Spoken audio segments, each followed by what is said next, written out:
Welcome to the New Mexico News Podcast, headlines and stories from the land of enchantment. Brought to you by KRQE. Here's Chris McKee and Gabrielle Burkhart. All right, we haven't talked politics for a minute here on the podcast, Gabby. And really, since the start of the legislative session, I think is maybe one of the last politically focused episodes we had. So I wanted to ask you, since it's been a long time, what is your take on the year of politics so far when you think about the dynamics here in New Mexico? Has anything stood out to you? Do you feel like it's been quiet? Are you wondering when or if there will be a flood of campaign ads?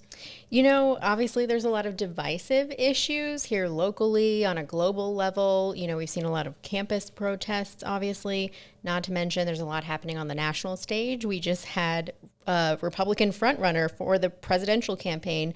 Donald Trump just got convicted on 34 felony counts in New York for falsifying business records, making him the first president to get convicted of a crime. So there's a lot going on. I would say, yeah, all the way from the global level, national level, and then here in New Mexico with those thoughts ahead of our 2024 election season, we're welcoming back a returning guest here today who can break this all down for us here locally, especially at a time when the New Mexico primary happens on the day that this episode is publishing, June 4th. And a quick explainer, just in case anyone's wondering, New Mexico has closed partisan primaries, meaning only voters who are registered to vote with a political party are eligible to vote in that party's primary. So if you're a registered Democrat, you can vote in the Democratic primary. Registered Republicans, same thing. You can also use same-day registration here to switch to a major party if you want to vote in the primary election. Yeah, this is a really interesting time for the New Mexico primary with statewide implications, not necessarily because it's a presidential election year, but for another big reason here in the state, for what the primary might do for the state legislature. Let's bring in KRQE political analyst and UNM political science professor Gabe Sanchez, who's joining us here via Zoom remotely to talk to us today here. Gabe, thank you for being here. Always a pleasure. Thanks for being flexible and allowing me to join you from the road. I appreciate it. I'm always looking forward to talking New Mexico politics with you too. Thank you. Yeah. So Gabe, big picture of the primary election happening the day that we're publishing this episode. Overall, without getting into all the details just yet, how do you assess this primary? Is it bigger for one party over the other? Yeah, it's a great question. I mean, context-wise, right, I think for a lot of viewers, they're seeing the national news. They're seeing a whole lot going on that's more national, even internationally focused, as y'all led off the top with. So I think as you kind of turn your eyes towards the primary, what I'm seeing so far, and it makes sense given that the Democrats have such a strong advantage in the legislature, there's not a whole lot of action on the Republican side, at least not to the same extent that most of us are looking at Democratic races, primarily because we know with the Democrats' large control in the legislature, how things shake out between really, and we're talking about most of these folks being almost identical to each other on policy issues, but in primaries, everybody's racing to the left for the most part, arguing that they're a little bit more progressive, that they're more moderate Democratic candidate challengers. And so most of us are looking at it and saying, look, if progressives pick up 2 or 3 seats, if progressives here could win a race, maybe they get some of those big landmark policies done in the next upcoming legislative session or the one after that. Paid family medical leave is probably the biggest one, right? Came very close, but didn't quite make it over the finish line in the last legislature. And so I think a lot of us are really looking at how the makeup of the Democratic Party moving forward is going to look. And I think that's probably where most viewers should be paying close attention to, because it's not, unfortunately for Republicans, an environment where they're going to pick up enough seats to really gain momentum on Democrats. So most of the action is going to be on the Democratic side. And why do you think that is? Why is it such a bigger deal for the Democratic side here for this primary? You know, and I think for viewers that have been paying close attention to New Mexico politics, this is a conversation we've been having for maybe 15 years, maybe even getting closer to 20 years. And it's really been a conversation about what is often referred to as moderate, sometimes corporate Democrats versus more progressive candidates. And again, we're not talking about like night and day difference in terms of ideology, but those nuances tend to matter on some big important policy issues. And so we're not talking about, and this is context for viewers that have been paying close attention to us talking about these matters for some time, it's not the same level of tension is the way I will frame it. In the days when we were talking about John Arthur Smith and some of the other landmark, powerful Democrats, where there was serious internal divisions and orchestrated efforts to try to remove some of those less progressive candidates that were perceived to be potential obstacles, some of the big policy agenda items of the more progressive leaning arm of the Democratic Party. We're not there. I don't see anything here that reminds me of that level of tension, internal division, a lot of things that I've been hearing other, experts talking about. I don't really see it that way. It just makes sense, right? During a primary, candidates are going to try to move either on the Republican side to the right, because that's where the base is at, or the left for Democrats. This just seems to be a little bit more of the same of what we've seen, but just not quite as extreme or tense as it has been in some other election cycles. And I wanted to ask you a little bit more about that, but just contextually first here, the entire state legislature is up for grabs this election. So all Senate seats, all House seats are going up on the ballot. It's something that happens essentially every 4 years in New Mexico, and it becomes a chance to reshape the dynamics of the legislature, I think, as we've kind of touched on. Last time this happened, as we talked just a little bit about, was 2020. You mentioned John Arthur Smith, and I just wanted to see, Gabe, can you give us a recap of what happened in 2020? Yeah, I mean, just thinking about some of the big deal issues that we've had on the Democratic side, right? John Arthur Smith, folks remember, was essentially perceived to be the stumbling block between a lot of very progressive leaning policies, and primarily because he basically could control what got on the docket in terms of talking about things from a budget perspective. Incredibly powerful. Most of us thought John Arthur Smith might be the second most powerful elected official at the state level behind the governor. That's how much power we were talking about. And it almost seems like he was untouchable electorally because of that. And you had multiple waves of significant fundraising efforts trying to find the right primary candidate challengers. And it didn't happen on the first swing, if you want to think of it that way. But it was much more of an orchestrated effort, including other Democrats, right, somewhat taking sides on that particular issue.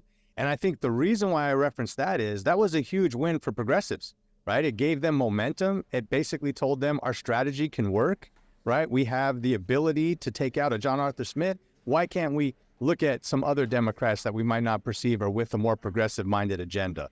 And obviously, some of this is internal within elected officials. A lot of it is outside PACs and the money generated to be able to even compete with a long-term incumbent. So I think that's the reason why I always reference John Arthur Smith. It was somewhat, to me, of an indicator that progressives had the ability to do this. And as soon as you take out somebody like John Arthur Smith, guess what happens? You have the potential to raise more money. You have a lot more momentum, and those things obviously carry over. And I think we're seeing some of the remnants of that in some of the discussions that we're seeing right now in this legislative cycle.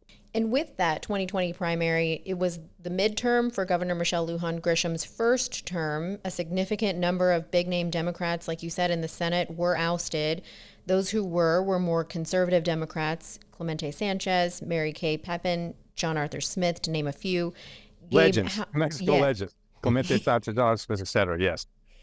Gabe, how would you describe what was the outcome in the years that followed that primary? I think we've seen a significant shift, pretty significant shift to the left among Democrats on a number of different public policy issues, reproductive health.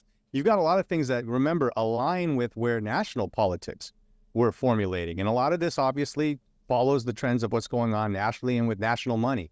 And so as you've seen that movement, and also Governor Lujan Grisham coming into office, first-term governor, has a lot of political clout as a first-term governor. All of these things, right, happen not coincidentally, all in momentum, and allowed Democrats, really, as they started to seize much more electoral power with the number advantage that they had over Republicans, have an easier time of at least approaching some of their landmark public policy issues. Most of those were the governors, right, as a first-term incumbent. And so I think it was that overall movement that we saw. So you can't point to just John Arthur Smith and then everything opened up, right? It was a number of different issues, and they really catapulted to that. I think, keep in mind, right, other relatively moderate Democrats are watching the same action we are and say, hey, you know what? I don't want to be the next John Arthur Smith. Maybe I will form a coalition on some of these issues to make sure that I don't get primaried, is the way people often talk about it. Having, right, a concentrated effort to try to find a strong, more progressive candidate to run against you in the primary is what no incumbent on the Democratic side wants to see. And I think a lot of that context is why you've seen, let's say, Speaker Martinez be able to get that powerful position. A lot of that obviously was with backing from more progressive-minded Democrats. So that's just one of the real significant outcomes that we've seen as a consequence of what started before 2020, but 2020 with Governor Lujan Grisham's first term, I think that's where you started to see what we think about now is, contemporary Democratic politics in the state. So for this 2024 primary election, it kind of feels like we're looking at the same thing, but maybe a new chapter for Democrats. A group of powerful Senate Democrats are now facing primary challengers. 7 Democratic incumbents are facing primary challengers in the Senate, and that includes George Munoz, Pete Campos, Daniel Ivy Soto, Linda Lopez, Shannon Pinto, Bill O'Neill, Mo Maestas. Seems like a lot of these senators are actually pretty popular because they've been around for a while, but perhaps people out there have not really seen them as maybe more progressive as the years have gone on. Is this, again, kind of going back to what I think we've really been shadowing this whole time, a battle of progressive challengers versus these corporate Democrats here in 2024? I think that's a fair way to characterize it, right? And again, I always point this out, right? It's not as though we're talking about the general election between Republicans and Democrats where that ideological difference is obvious to voters. Here, we're really talking about nuances, right? And whenever you've got long-term incumbents, let's take Mo Maestas as an example of this, right? I think if you look at Senator Maestas' over long-term record on issues, I would characterize him as a pretty progressive-leaning candidate, But when you've been in office that long, it's relatively easy for a challenger that does not have that voting record to be able to identify a handful of issues where, wait a minute, you didn't vote with the progressives on that issue, or you weren't a champion of that issue to the same extent that we might point to another member of the Senate or the legislature. So I think in many ways, Maestas' race, to me, could be a little bit of a bellwether of how serious, right, these potential progressive efforts to try to take out some of these folks will be. My take is Maestas seems to look very good at this point going into the primary on Tuesday. I don't see any inklings of vulnerability, but that is one race where I really felt like, okay, if Maestas is in trouble and we wake up, on Wednesday morning next week and he loses that Senate seat, that will be another indicator of the progressive, if you want to call it that, progressive effort to try to take out some folks that they might perceive as a little bit more moderate.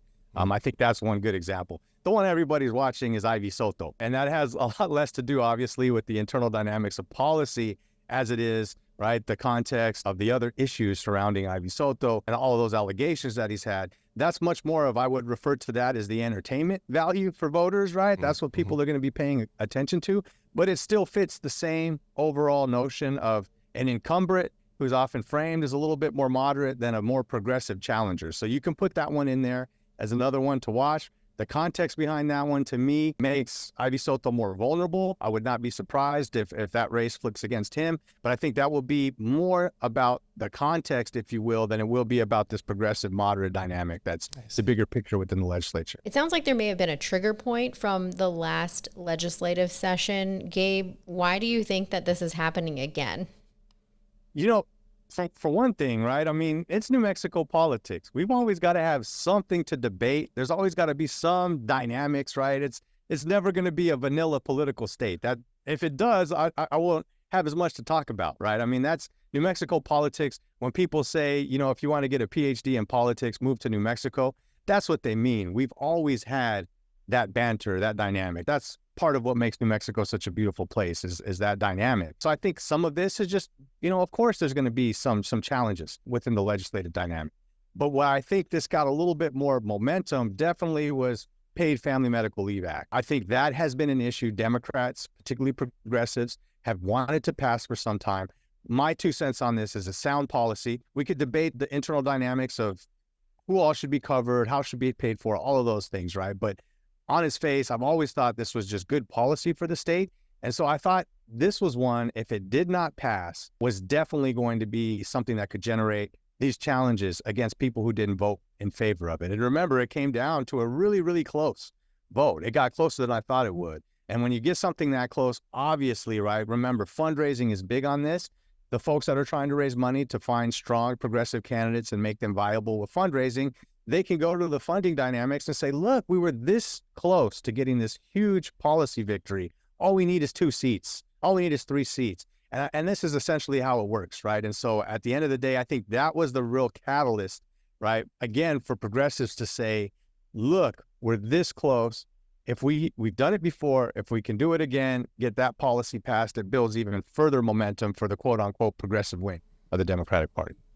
So by comparison, Republicans in the Senate primary, it's just 2 incumbent Republicans facing primary challengers, that compared to the 7 Democrats in the Senate. Again, it looks like the same thing really in the House. There's a lot more House Democrats who are facing, incumbent Democrats who are facing challengers. It's around 10 compared to the 3 Republicans in the House, incumbents facing challengers. So I wanted to ask you, why aren't Republicans facing the same type of opposition? Well, I think one thing, and this is the most obvious point to make, right? I mean, when you don't have the numbers to actually challenge Democrats on a lot of big public policy issues, it's really not strategic to have a lot of infighting, create even more division among your party. You've got to be incredibly unified just to be able to form a voting coalition to provide a strong challenge to some of the big picture issues that Democrats want to pass. If you saw Republicans, squabbling with each other to the same extent, right, that would be a huge indicator of a big problem on their side of the aisle. The same way we've seen Republican dynamics, right, in years past play out the same way we're talking about Democrats when they had bigger numbers, right, and you had some of that same kind of thing play out. Now it just doesn't make strategic sense for them to do that. It would even further harm their chances of building some momentum, getting things back into the way that they were, right? Not that long ago when there was a little bit more parity between Democrats and Republicans in the legislature. Have we seen any party leaders try to put their thumb on the scale this election with these primaries in mind? Not to the same extent as we've seen in years past, right? And this is always where I remind folks, it wasn't that long ago where you had governors directly trying to fundraise to get some of the folks that they felt were obstacles to their agenda out of the way. We saw that on both the Democratic and the Republican side, by the way. We've seen powerful members of the Senate or the legislature lobbying, right, for folks that they felt were better for their individual interests, passing their big picture policy. I have not seen a whole lot of that. And I think one indicator of this is Speaker Martinez basically saying, look, my stance on this is going to be, I'm going to support all incumbent Democrats, right? I just want all of our incumbents, let's stay with the same voting numbers we have. I'm not going to try to tip the scales. Now, there's been a lot of discussion lately about whether or not his appearance on some campaign flyers for one particular candidate is an indication that maybe, he's softening on that. But for the most part, I think he and the governor have, not to the same extent in years past, gotten involved in the mix, so to speak, right? Haven't really supported an outside PAC. I mean, people forget about this. That's the level of internal dynamics we've seen in the state in years past. I have not seen that same style of politics just yet. Now, there's a few days until the primary. Some of these things happen late in the game, so that still might appear up in this legislative primary. But so far, I haven't really seen, and that's part of the reason why I say this isn't like, 15 years ago where the internal divisions were to a much greater extent than they are right now. Gabe, what do you anticipate will be the outcome of this primary? Well, I mean, the easy one is Democrats, right, are going to maintain a huge power number. I don't think we're going to be talking about on Wednesday Republicans making up enough ground for us to be really talking about a different big picture dynamic in the legislature, right? I do think that progressives are probably going to pick up maybe one or 2 seats, that they're going to make it interesting. Whether or not that's enough new progressives to be able to push some of their big agenda items like the paid family medical leave dynamic we've been talking a lot about here at KRQE. So I think it's going to be a little bit more of the same, a little bit of a vanilla outcome, if you will, where we'll basically be saying the same overall political landscape. But it's going to be important even if it's only 1 or 2 seats, because remember, a lot more money within the legislature right now to push big, important things than we've had in other years. So whenever there's a lot of resources, I've always been told whenever I'm at the Roundhouse, they always tell me, Gabe, remember, if there's money to be able to do new projects with, if there's money, there's going to be more tensions. There's going to be a little bit more of that dynamic. So I think that's going to be the context that we'll be talking about after Tuesday's primary. I understand you're kind of saying that you don't see this as a moment in time where it feels like Republicans may gain a ton of ground here and cut into the Democrats' lead here eventually coming in the November election. But I guess I wanted to ask you, why or why not are we maybe seeing Republicans sort of wiggle their way more into the Democratic majority that's existed Senate and House? And what do you think maybe it would take for the Republicans to pick up more seats? Yeah, that's a great question. I think one of the things to always point out is, right, remember, I don't believe there's any Republican elected statewide right now in New Mexico, right? I can't remember being able to talk about things like that in terms of such a strong Democratic advantage. And so when you got that context, there's a lot of bigger picture issues that are working against Republicans in New Mexico right now than the individual candidates on the ballot. Some of those forces are national, right? Some of it is demographic. We've seen a significant shift overall in the demographics within the state of New Mexico that is leaned towards Democrats. So you've got just a lot of forces that make it challenging for Republicans to really make up a lot of ground. The other thing that, the Republican Party really, I think, is lacking right now is, a spokesperson, somebody ideally, usually is at the top of the ticket that kind of drives a symbolic leadership of a party. And when you don't have anybody elected statewide from a party, it's difficult, I think, to rally momentum, to really perceive like, okay, who's the quote unquote face of the Republican Party that's going to take us through to the next generation. I still think they're looking for that person. And until that happens, I think we're going to have a lot more of the same of what we have now. And these things happen in cycles, right? I would not be surprised if 10 years from now, we see Republicans make up some ground. And a lot of that could be the national mood shifting away from Democrats. So one thing that I always point out is New Mexico's had a long history of kind of moving on a pendulum based on ideology. And the real big picture question is, if progressives are successful, they pick up enough seats when we get to the overall general election, they pass some of the policies that they want, will voters reward the Democratic Party for that? Or like I've seen in New Mexico over time, right? Will the voters say, okay, Democrats, especially you progressives, had your time in the sun, but I think we've moved a little bit too far to the left. Are we going to have a rebound? And that'll open up the door for both moderate Democrats and Republicans to make up some ground. I think that's the big picture question, right? Is basically, will progressives wake up one day and say, dang, maybe we took this a little bit too far? And crystal ball on that. I don't know. That's always the question. Where are New Mexico voters, particularly on the Democratic side, in terms of that, progressive versus a little bit more moderate stance? Mm-hmm. We've talked about this being a bigger primary for the Democrats tonight, particularly surrounding the state legislature, but let's talk about some of the other big races outside of legislative politics. So there's a couple of Democratic primaries for the top 2 district attorneys representing 2 of New Mexico's biggest cities, that is Santa Fe and Albuquerque. We have DA Sam Bregman versus Damon Martinez in Albuquerque, and then Mary Carmack Altuiz versus Marco Cerna in Santa Fe. Gabe, what do these races say to you about the state of these district attorney offices here in New Mexico?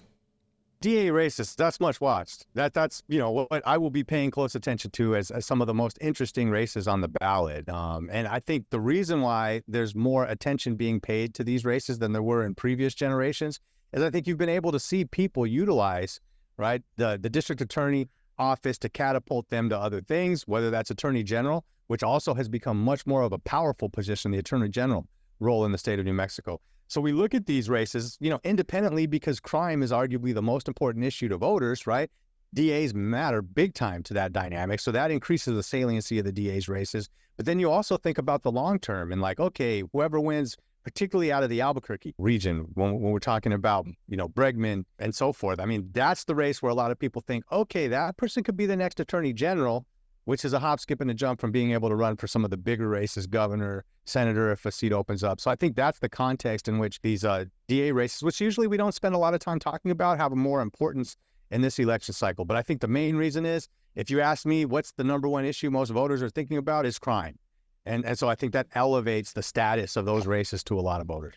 What about the Republican side? Are there any other races to pay attention to on primary night in New Mexico? I know there's a contest for Congressional District 1's Republican nomination, that being Luis Sanchez, not the city councilor, versus a man named Steve Jones as well. But that's just, one of, I think, very few contested races. Are there any others that you have in mind, maybe? Yeah, that's tough. I've been asked a lot lately, like, can I find something for us to really get juicy about, talking about internal dynamics or a really rough race on the Republican side? And I think that might be the one to pay attention to. I have not really seen anything materialize where you're like, wow, that's a really interesting race on the Republican side that speaks to a bigger issue among Republicans than just an interesting race. So Republicans out there, I'm sorry, I've actually been trying to find more to talk about on the Republican side. But again, it makes sense that because Republicans don't have the same level of numbers, there's just not as much action on that side. I mean, we're just not talking about as many contested races to begin with as you have on the Democratic side. And we should note that that Congressional District 1 race has really not been a contest when it comes to the general election over essentially a decade now. It really has always gone to the Democrats ever since Heather Wilson left office. It used to be a very big contest. We've talked about this before, but not so much anymore. Yeah, and I think that speaks to the bigger picture issue earlier we were talking about of challenges that the Republican Party is facing in the state these days. And I think that's a bellwether of what's going on, right? That used to be one of the toughest races in the United States in terms of a congressional race.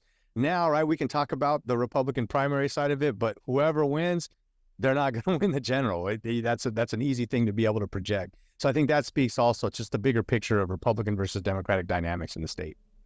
As far as other races to watch, Gabe, are there politicians who perhaps you're surprised that are trying to come back into the fold? Gabe Sanchez, for example, a senator who was ousted in 2020, is running for Senate again. Then you've got former Bernalillo County assessor and former PRC commissioner Karen Montoya, who's seeking to be the Bernalillo County clerk. Mm-hmm. Yeah, some interesting. People always tell me, oh, so-and-so lost a big race. They've lost 2 in a row. Is their political career done in New Mexico? And I always say no, right? Folks that have been here, they still have that fire about the political scene. They have name recognition from their prior time in office. It's not surprising to me that some of these folks resurface, and many of them actually eventually become successful and get into another office. So I think that's part of the overall dynamic. Maybe my closing discussion will be one race we haven't talked a lot about that I think is indicative of, the Democratic side of the internal dynamics of progressives versus moderates and just how slim that margin is. Let's talk about one that doesn't have an incumbent race, but is really interesting. I think the Ballas versus Nava race, to me, is indicative of what we're talking about in terms of Democratic politics. What's interesting to me is both candidates, in my opinion, have been really champion of reproductive health rights, right? One, in terms of Ballas, just because of her seniority, how much longer she's been in the political scene in New Mexico, right? Has much more of a track record, but you can't say Nava is soft when it comes to abortion. But guess what? We're talking about, like a few days in, their internal differences on abortion policy. And I think that, to me, is one that speaks to the bigger picture issue on the Democratic side. We're not talking about candidates that one is pro-choice and one is pro-life. Both of them probably, if you gave them 10 questions about reproductive health policy, they're going to agree on 9 out of 10. But it's just that little bit of variation that leads to contested races and interesting things, down the stretch. And so that's one race. Again, whoever wins that, both of those candidates, I would say, are definitely on the progressive side of things. It's just a question of, I guess, which flavor of progressive do the voters prefer? Yeah, that's Cindy Nava versus Heather Ballas in Senate District 9. We'll pay attention to that one. Yeah. Gabe, anything else we're missing that we hadn't talked about that you want to mention here? I think we have covered most of the big picture races. Yeah, I think we've covered pretty good ground so far.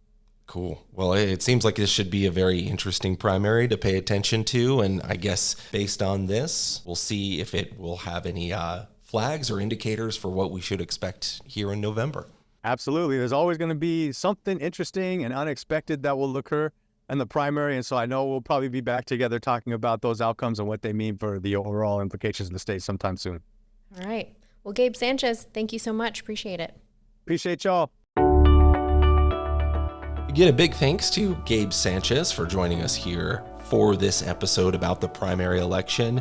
That is happening again tonight. Should be a very interesting contest when you consider just, some of the dynamics that Gabe talked about here in this episode, that it's intra-party fighting and it's about the nature of their own, how progressive they are, if you will, versus maybe how corporate they are. Although I don't think that each candidate here would qualify themselves as one way or another. Just to be clear here, sometimes those labels sort of just get put out there generally.